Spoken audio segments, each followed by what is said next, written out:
There is perhaps no Israeli leader who embodies the concept of Israeli unity more than our next awardee, President Reuven Rivlin, who is now completing his 7-year term. President Rivlin, known lovingly to all as Ruvi, has taken what could have been a strictly ceremonial role of president and made it more impactful, serving as a beacon of principle, unity, and pride in Israel as a Jewish and democratic state, at a pivotal time in the country's history. And all with great charm, a diplomatic approach, and a personal and empathic touch. He found opportunities to connect with Israelis of all backgrounds and to reach out to Jews from around the world, regardless of their denominational affiliation. President Rivlin has never shied away from talking openly and honestly about the hard challenges confronting Israeli society. Early in his term as president, he gave a transformative speech titled "The Four Tribes," which identified the fractures within Israeli society today. Those so-called tribes are secular Jews, Haredi or ultra-Orthodox Jews, modern Orthodox and Zionist Jews, and Arab citizens of Israel. In his words, President Rivlin said that each tribe has a totally different outlook regarding the basic values and desired character of the State of Israel. The solution to addressing this fracturing of Israeli society, President Rivlin said, is through intensive efforts at partnership, shared responsibility, equity, and equality. That speech was so significant, we'd like to now share an excerpt with you. כיתות א' היום מורכבות מכ-38% חילונים ממלכתיים, כ-15% דתיים לאומיים, ממלכתיים דתיים, כרבע ערבים וקרוב לרבע חרדים. התהליכים הדמוגרפיים המעצבים מחדש את פניה של החברה הישראלית יצרו למעשה סדר ישראלי חדש.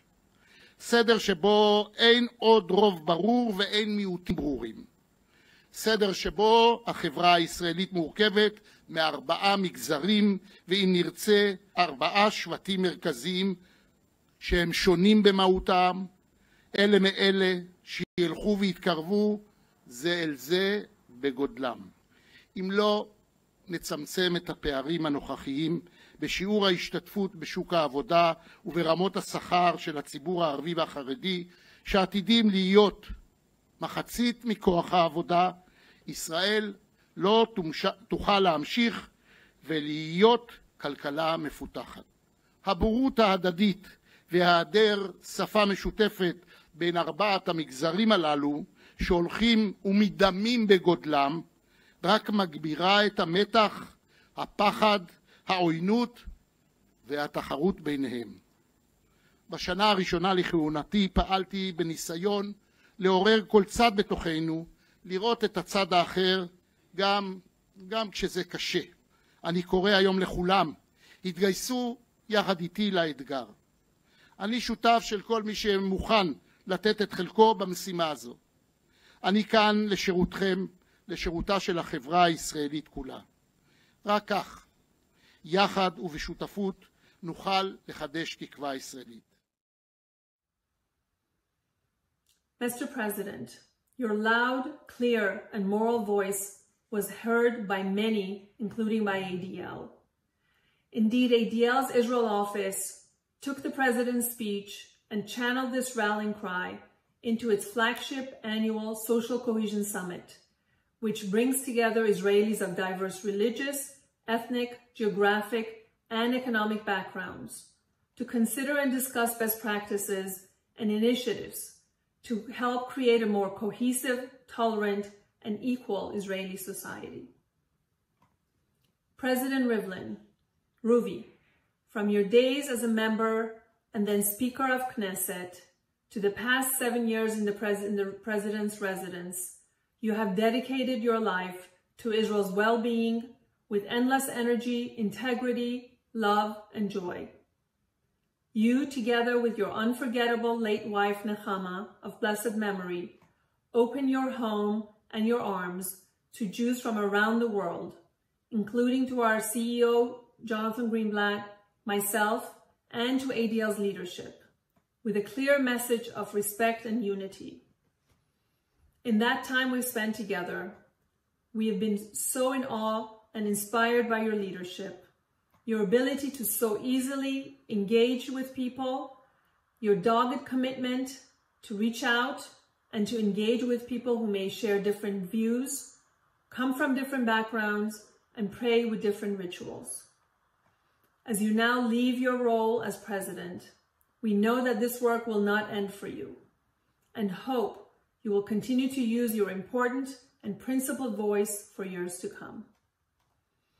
Finally, Mr. President, please know that we all join with the State of Israel and the entire global Jewish community to mourn the victims of the Meron tragedy. As Israel traverses through this difficult moment, your leadership and voice is needed now more than ever. And know that your strength and resolve will help Israeli society throughout the healing process.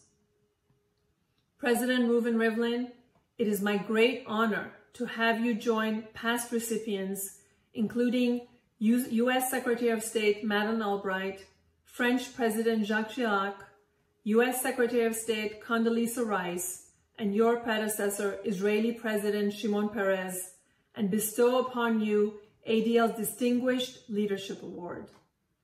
I will just note that President Rivlin's speech was recorded prior to the tragic events at Meron. Leaders and members of the ADL, dear friends, thank you. Thank you for this honor, and thank you for your commitment to the fight against anti-Semitism and for promoting justice in America and across the globe. We must show zero tolerance for all forms of anti-Semitism, racism, and hatred. I'm very proud of the progress we have made in the global fight against anti-Semitism. Just over a year ago, in January 2020, some 50 world leaders took part in a historic summit here in Jerusalem to share the promise of never again and the commitment to combating anti-Jewish hate, racism, and hatred at all. We have seen how more and more governments, parliaments, universities, and civil society groups have adopted the IHRA definition and the growing consensus around the need for much stronger step against online hate. It is critical. It is very critical that we expand and increase our efforts from education and training to legislation and law enforcement to building coalitions across communities and religions. We must stand united. We must stand united against hate. We must never rest in our efforts to combat all forms of discrimination. Dear friends, thank you for all that you do to combat anti-Semitism and defend the Jewish people, and for your friendship and partnership during my time as president. Thank you so very much. As we say in Hebrew, Toda Rabah, and God bless all of you.